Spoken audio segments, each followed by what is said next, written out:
Hi guys, and welcome back to my channel and welcome back to another video. I'm Charlotte. Thank you so much for stopping by. I hope you're all having a lovely day. I do lots of makeup content here on this channel, so if you like hauls, reviews and swatching videos, don't forget to hit that subscribe button to see more. So today I'm doing another little palette review, and this time I'm going to be reviewing the Lottie London Honeybee eyeshadow palette. So I think these retail, is it £4.95, £5.95? Not sure, I'll have to double check.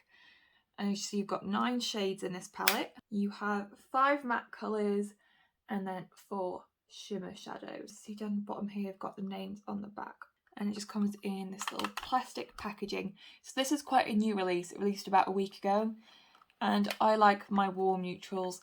I like my yellowy tones in spring as well, and I saw it was like, oh, it's only cheap and I want to try more makeup brands.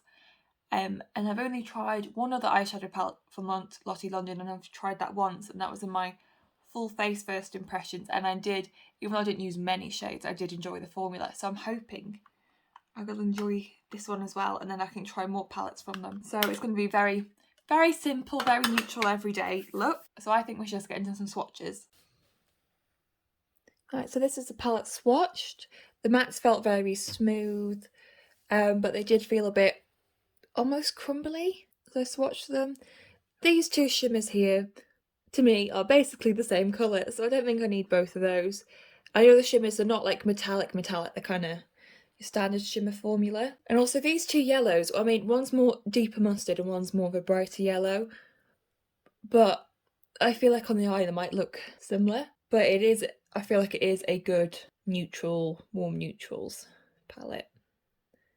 So to mix it up a bit, I've primed my eyes using the Beauty Bay eye primer, and this is the base 2. I used to live by this. I used to always use this, and then I found the P. Louise and I started using that. But if I'm doing my base makeup first, then I tend to use this as a primer. So, not too sure what to go for. I think I'm going to go in with this middle shade first, and this is a shade Caramel, and a PC37. And I'm just going to put that through my crease.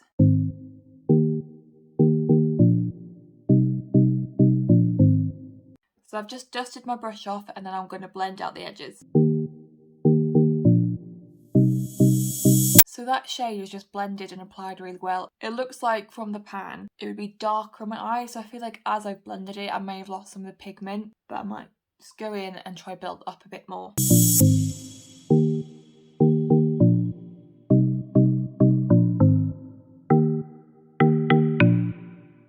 So next I'm going to use is a Molly O'Brien MO8 and the shade, I'm just going to blend my crease out a bit more.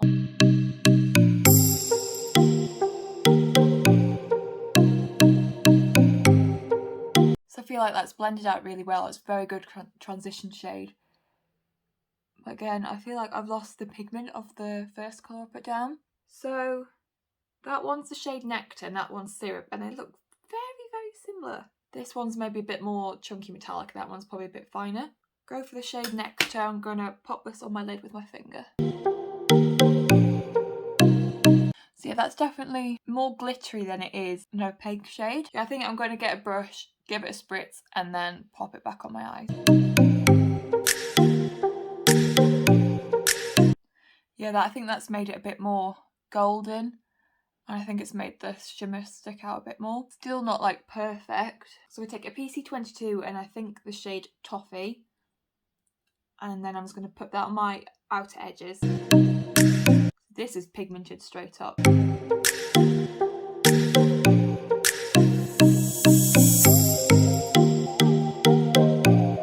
So I feel like adding that deeper shade's really made the world of difference.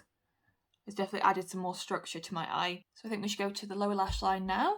So I'm going to grab a PC47 and then that shade there, Caramel, and just run this along my lower lash line. And then I'm going to grab a Morphe M123 and this shade Toffee, and then keep that really close to my lower lash line, and I might smudge that across my top line as well.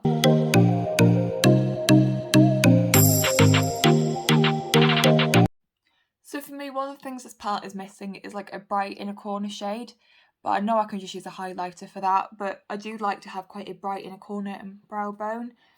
And I know it's only 9 shades, but I feel like they could have swapped one of these gold as they are very similar, and use one of them as like a bright white gold highlight shade. So to highlight, I'm going to use this, which is quite a bougie product. I only just bought this the other day, and I think it's absolutely gorgeous. So this is the Anastasia Beverly Hills Iced Out Highlighter. I'm going to go like a goldy white gold reflect. There we go. So that is one eye done. I'm going to go off camera, do my other eyes, put on some mascara, and I'll be back to round up my final thoughts. So I'm back, and I'll finish the other eye and put my mascara on.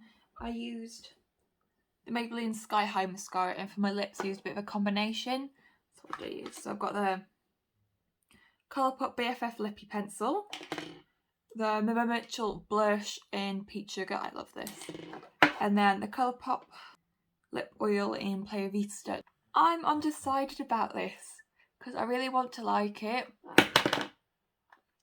but there's things I would change about it. From the shades I used, like the matte shades, they applied nicely, they were smooth, they blended out nicely, but they did lose pigment as I blended them out. But I have built them up to a place where I'm happy with how they look, which, I mean, some people prefer to be able to build up pigment, some people prefer it straight away. It doesn't bother me that much because they were easy to blend and they did work nicely together, and they haven't like patched or anything. The shimmers, I have had fallout on my face because of these shimmers in places.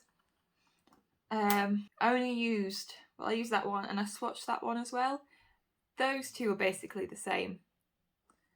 I honestly think they could get rid of one of these and put a lighter shimmer in, but when I did wet my brush, it did apply a lot nicer and a lot more opaque and not just little flecks of glitter. But considering the price, this is $4.95 for this palette for 9 shades. That's not bad at all. That really isn't a bad deal. So I love the colour story. I'm a big fan of the colour story because you've got your warms, you've got your mustards, even though I didn't use any of the mustards today, and you've got some golds. Is a colour story that I would get a lot of use out. I'm sure a lot of other people get a lot of use out.